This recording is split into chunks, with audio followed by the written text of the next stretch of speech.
11절 말씀만 제가 다시 봉독해 드립니다.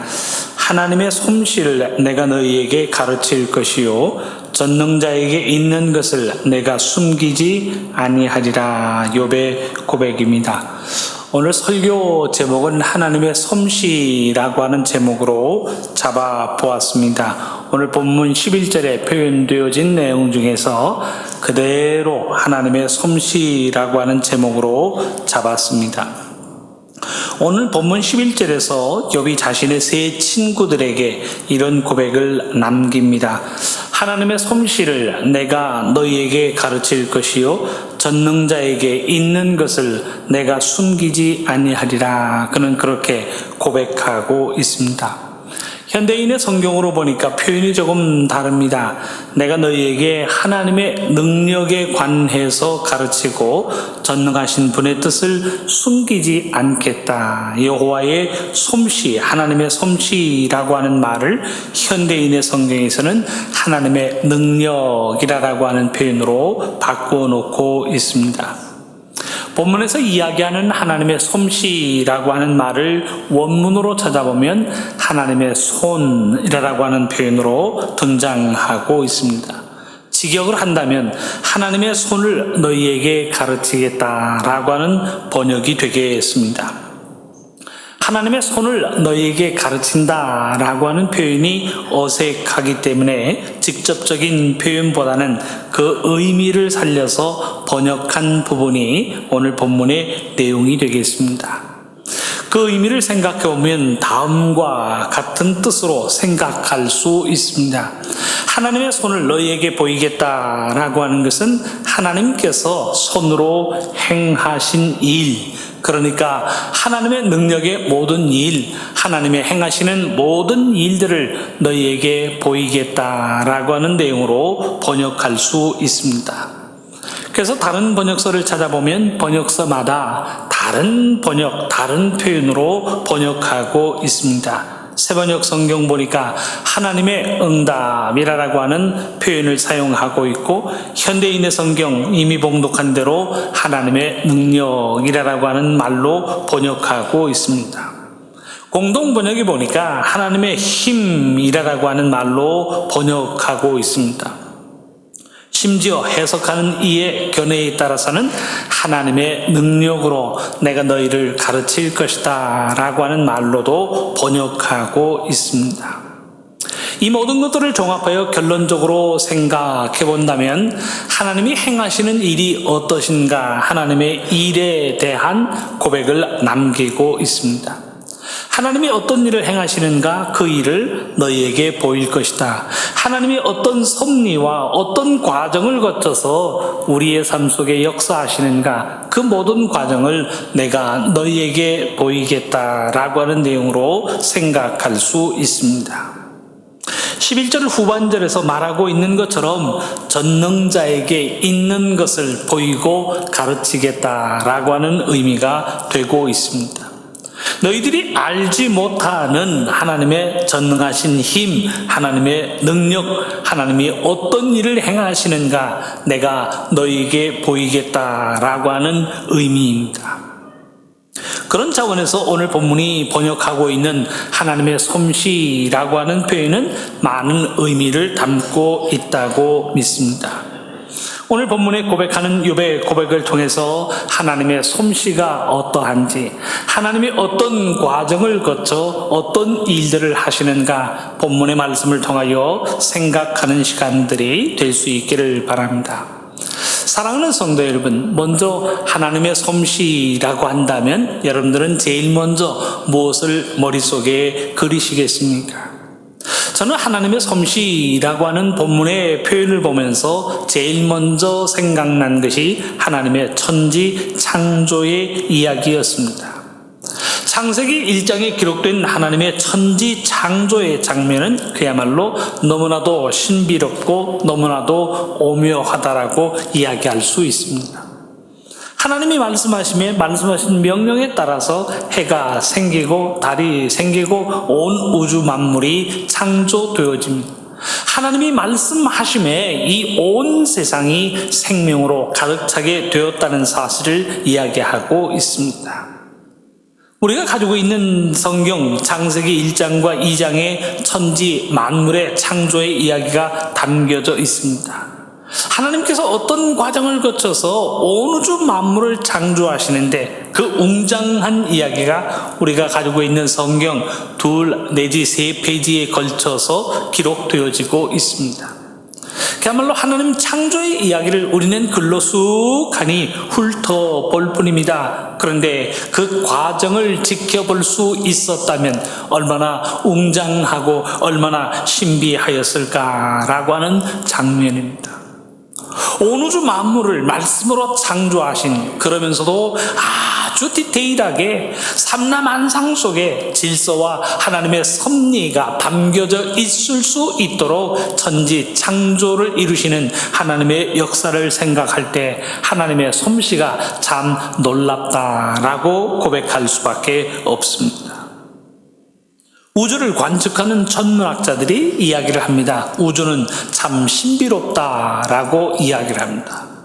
그 크기가 얼마나 방대한지 우주의 방대함만을 생각해 보아도 우리는 신비롭다라고 하는 말로 저절로 고백하지 않을 수 없습니다. 별 하나하나, 성운 하나하나, 우주에서 일어나는 모든 일들을 생각할 때 그야말로 신비롭다라고 하는 말을 끊임없이 우리는 반복하여 고백하게 됩니다. 근데 이 신비롭다라고 하는 말을 우주를 향해서만 사용하지 않습니다. 바다를 연구하는 사람들은 바다가 참 신비롭다라고 이야기를 합니다. 심해로 들어가면 들어갈수록 우리가 이제까지 몰랐던 신비로운 세상이 존재합니다 라고 하면서 그들은 바다의 신비라고 하는 내용을 가지고 이야기합니다. 그뿐인가요? 의사들은 인체의 신비라고 이야기하면서 인체가 얼마나 오묘하게 창조되었는지, 이 인체 속에서 어떠한 신비한 일들이 일어나는지를 소개하면서 신체의 비밀을 이야기하면서 인체의 신비라고 이야기를 합니다. 동물학자, 식물학자들은 자연의 신비를 이야기합니다. 보이는 것뿐이겠습니까? 미생물의 신비로운 세계도 존재합니다. 여러분들 손에 핸드폰을 다 가지고 계시지요. 그 핸드폰 또 컴퓨터를 이야기할 때는 나노의 시대를 이야기합니다. 머리카락 하나를 100만 분의 1로 나누는 그 신비로운 기술 나노의 세계가 존재한다라고 하는 것을 이야기합니다. 신비롭다라고 하는 것은 우리 머리 위에 있는 우주뿐만 아니라 우리의 닿는 모든 처소에 드러나는 모든 과정을 보면서 신비로운 세상의 이야기임을 우리는 고백하게 됩니다. 사랑하는 성도 여러분, 우리가 눈이 닿는 이 모든 대상에 신비롭다라고 하는 표현을 하는 이유가 무엇인가요? 신비라고 하는 말은 하나님이 감추어 두신 비밀을 이야기합니다. 글자 그대로 하나님의 비밀, 곧 그것이 신비로운 것이죠. 영어로는 미스테리라고 하는 것은 우리의 이성으로 파악할 수 없습니다. 우리의 논리로 설명할 수 없습니다. 우리의 이성과 논리로 설명할 수 없고 우리를 경이롭게 만드니 이 모든 것들이 신비롭다라고 이야기를 합니다. 거대한 우주의 세계도 우리의 머리로 이해할 수 없는 신비로운 세계라고 하는 사실을 우리는 잘 알고 있습니다.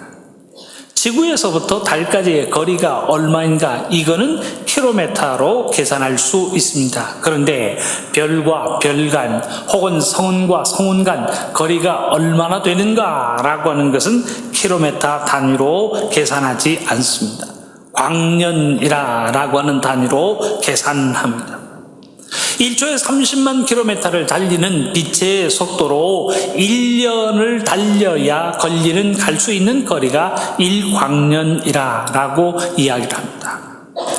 여러분들 밤하늘의 북극성이 어디에 있는가 찾으실 수 있나요? 그 북극성에서 출발해서 빛이 지구에 도착하기까지는 1000년의 시간이 걸린다라고 이야기를 합니다.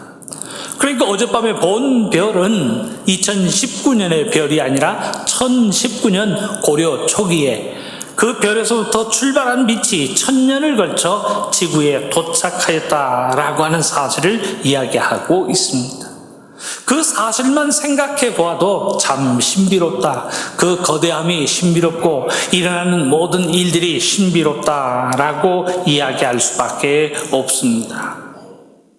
그런데 사랑하는 성도 여러분, 우리의 눈이 닿는 모든 세상의 구석구석에 하나님의 창조의 솜씨가 담겨져 있기에 신비롭지 않은 구석이 없는, 눈이 닿는 모든 곳에 신비로움이 존재하고 손이 닿는 모든 곳에 하나님의 신비로움이 존재한다라고 이야기할 수 있습니다. 내가 만들고 우리가 이루었으면 신비로울 것이 무엇일까요? 그런데 그 모든 존재를 하나님이 창조하셨습니다. 하나님이 말씀으로 창조하셨고 하나님의 솜씨로 만드셨으니 모든 구석구석에는 하나님의 신비로움이 존재하고 있다. 우리는 그렇게 고백하고 있습니다. 그런데 그 다음 질문입니다. 하나님이 온 세상을 그렇게 신비로움으로 창조하시고 우리의 삶은 어떻게 주관하고 계실까 한번 질문해 보시기를 바랍니다. 삶의 환경 우주를 신비롭게 창조하신 하나님, 오묘한 하나님의 섭리로 창조하신 하나님의 솜씨가 우리의 삶은 어떻게 주관하고 계시는가라고 하는 질문입니다. 하나님이 자연만 신비롭게 창조하시고 우리의 삶은 그저 던져놓고 계시는 하나님이신가라고 하는 질문입니다. 인체를 신비롭게 만드신 하나님께서 우리의 삶을 주관하시고 우리의 삶을 인도하시는 모든 과정에서는 솜씨를 발휘하지 못하는가라고 하는 질문입니다. 심장이 일생 동안 뜁니다. 심장이 멈추는 순간 죽는데 태어나면서부터 죽는 그 순간까지 한 번도 멈춤이 없이 심장이 뜁니다. 신경이 연결되어 심필줄을 통해서 영양분과 산소가 공급되는 그 신비롭게 인체를 창조하신 하나님의 솜씨가 우리의 삶을 어떻게 주관하고 계시는가 한번 질문해 보시기를 바랍니다. 신비롭게 환경을 창조하신 하나님께서 우리의 삶을 인도하실 때는 나 모르겠다, 네가 알아서 해라 라고 던져두시는 하나님이실까라고 하는 질문입니다. 아니지요. 우리의 살아가는 매 순간 하나님은 우리의 삶을 또한 신비로움으로 인도하고 계십니다. 우리의 삶 속에 나타나지는 모든 일들이 하나님의 신비입니다. 우리에게 보여지는 모든 일들이 하나님의 신비로운 역사요, 하나님의 오묘하신 역사로 우리의 삶을 주관하고 계심을 말씀은 증거하고 있습니다.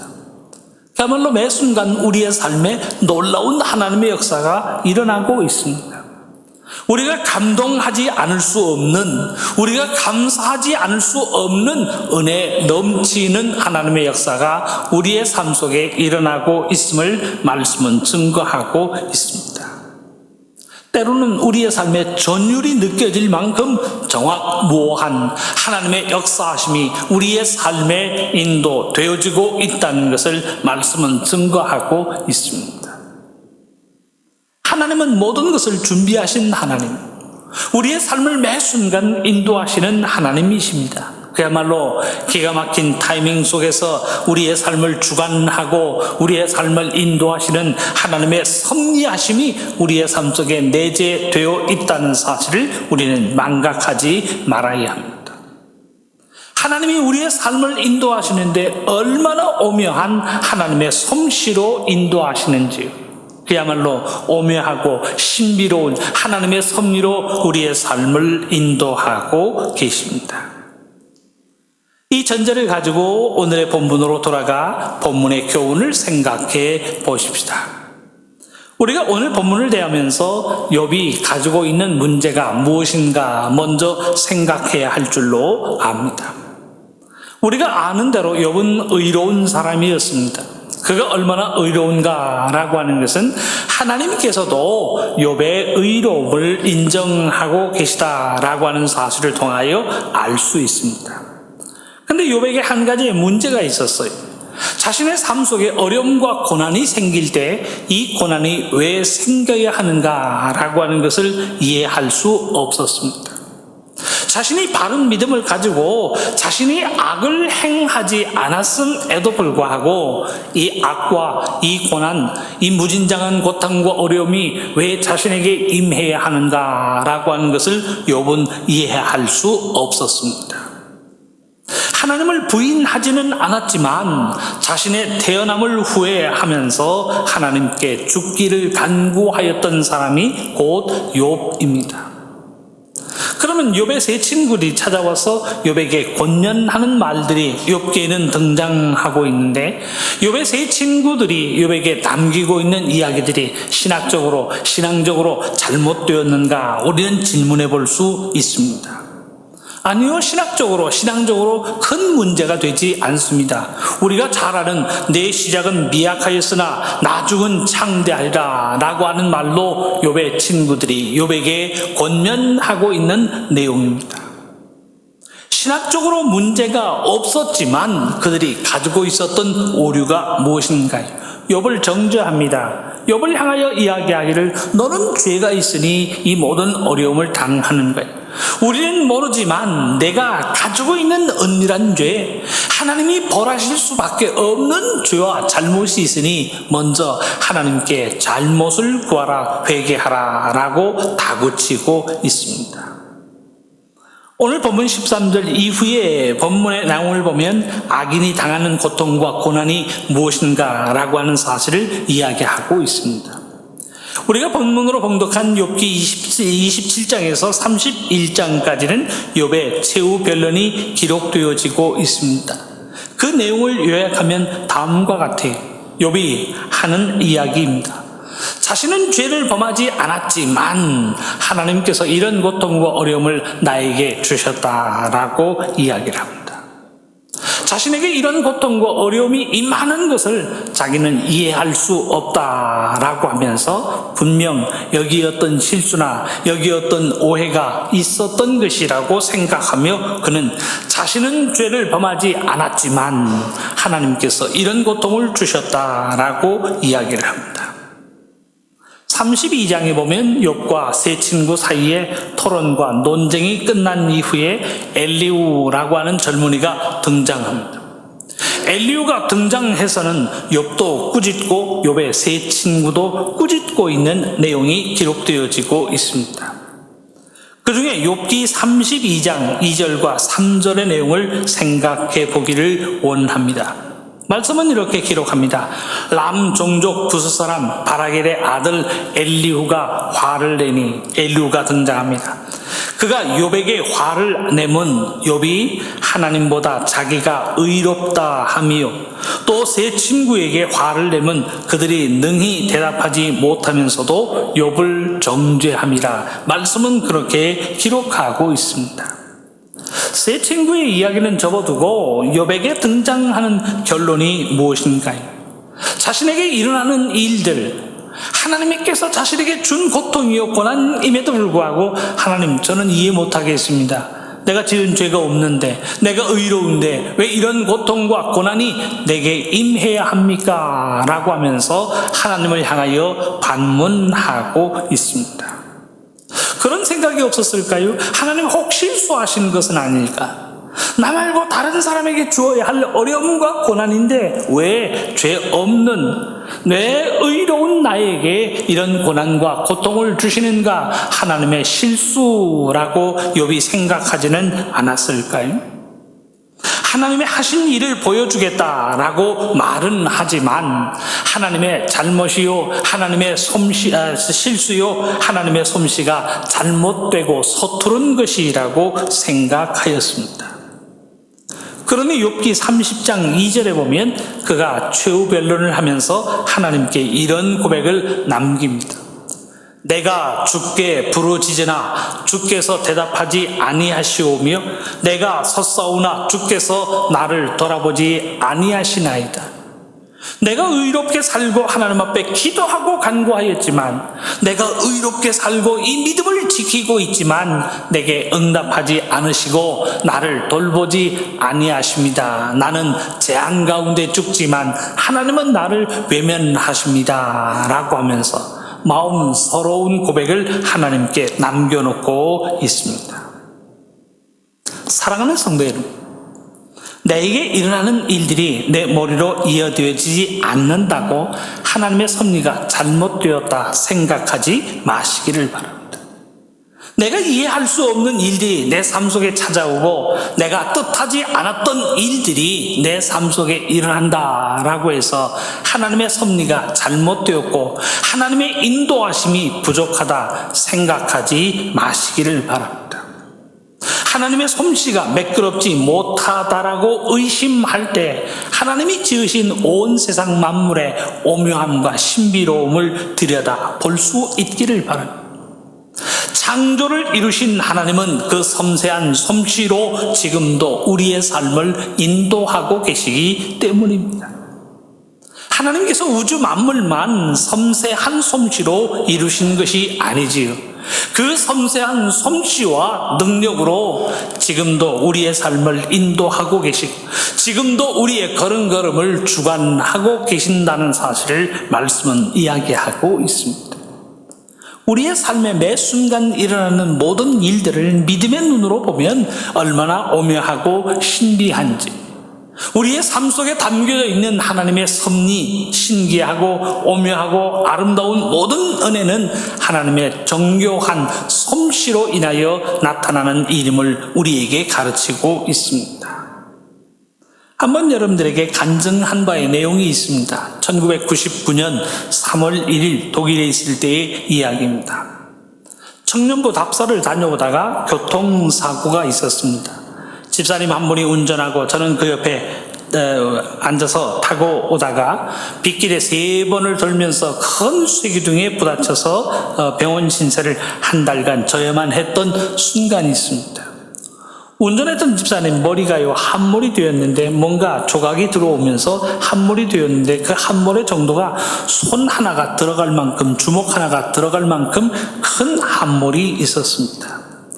병원에서 살 가능성 제로입니다. 죽을 수밖에 없으니까 식구들 불러서 숨이 붙어 있는 동안에 마지막 얼굴을 보시지요 라고 이야기를 합니다. 눈물로 기도하고 간구하게 됩니다. 운전하신 그 집사님을 위해서 눈물로 기도하고 간구하게 됩니다. 저만 기도한 게 아니에요. 매일 교우님들이 교회에 모여서 눈물로 기도하고 간구합니다. 저는 병원에 앉아서 기도하고 간구하는데 흐르는 눈물을 주체할 수가 없습니다. 그런데 기도하는데 출애굽기 34장 10절이라고 하는 구절이 보입니다. 제가 암송하는 구절이 아닌 34장 10절이라고 하는 구절이 익숙한 구절이 아닙니다. 기도를 계속합니다. 그런데 34장 10절, 출애굽기 34장 10절이라고 하는 그 글자가 계속 보이며 기도가 방해되어질 정도가 되었습니다. 기도를 마치고는요, 말씀을 찾아봅니다. 출애굽기 34장 10절의 말씀은 이렇게 기록되어져 있습니다. 여호와께서 이르시되 보라 내가 언약을 세우나니 곧 내가 아직 온 땅 아무 국민에게도 행하지 아니한 이적을 너희 전체 백성 앞에 행할 것이라. 내가 머무는 나라 백성이 다 여호와의 행하심을 보리니 내가 너를 위하여 행할 일이 두려운 것임이니라. 이 말씀을 읽는 순간 제 온몸에 전율이 느껴졌습니다. 사람들은 죽는다고 하지만 하나님께서는 살리시는 계획을 가지고 계시는구나. 아픈 몸을 이끌고 교회에 나갔습니다. 설교를 할 수 없었지만 광고 시간에 교회 앞에 서서 그 집사님 사십니다. 하나님께서 내게 응답을 주셨습니다. 집사님 사십니다. 라고 이야기를 하였습니다.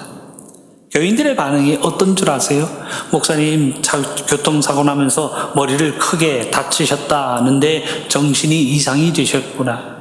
병원에서는 살 가능성이 없고 죽는다고 하고 이제는 그 죽는 날만 지금 기다리고 있는데 살아난다고 하니 그것도 강단에서 저 말을 하였으니 저 뒷감당을 어떻게 할 것인가 라고 걱정하고 염려하였답니다. 결과가 어찌 되었을까요? 집사님요 깨어나셨습니다. 사셨습니다. 지금도 뇌가 함몰되어 있는 상태이지만 걸음이 좀 불편할 뿐 정상적인 생활을 이어가고 있는 은혜를 하나님께서 허락하여 주셨습니다. 병원에서 하는 말 이건 기적입니다. 의술로는 설명할 수 없는 기적입니다 라고 이야기합니다. 인간의 머리, 당시의 기술로는 이해되어지지 않는다라고 이야기합니다. 저는 고백합니다.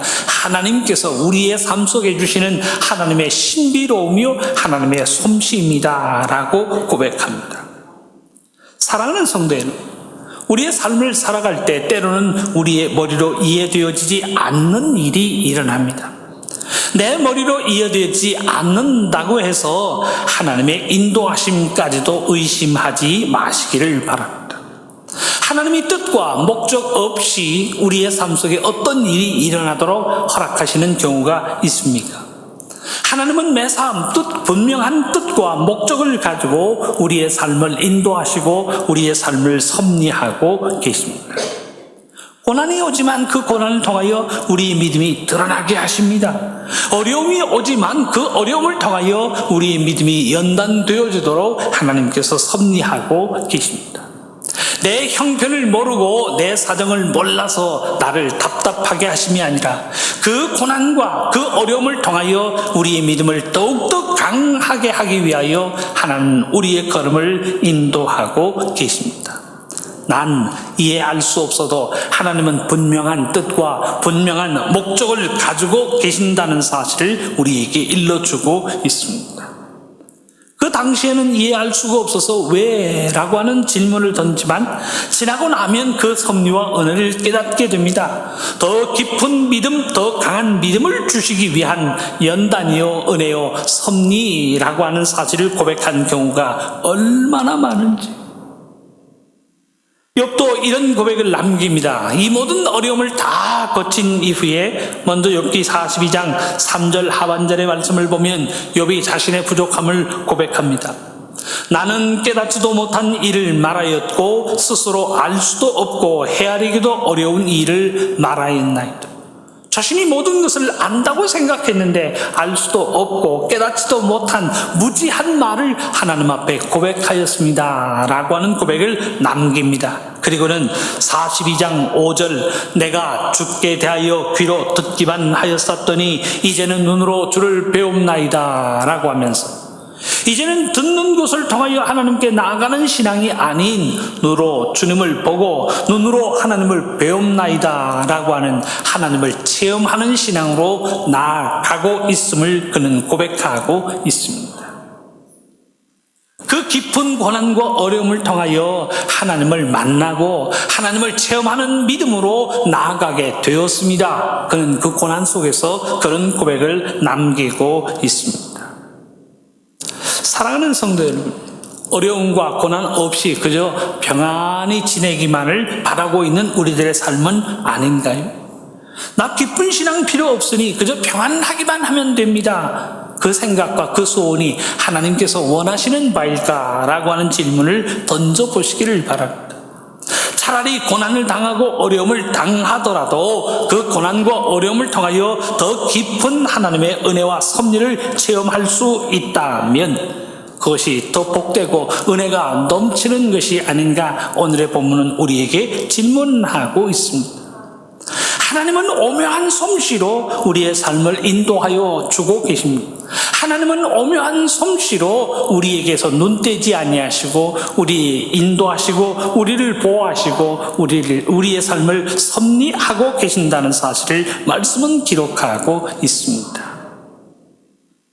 제가 가끔 집사람에게 당신은 참 좋겠다라고 이야기를 합니다.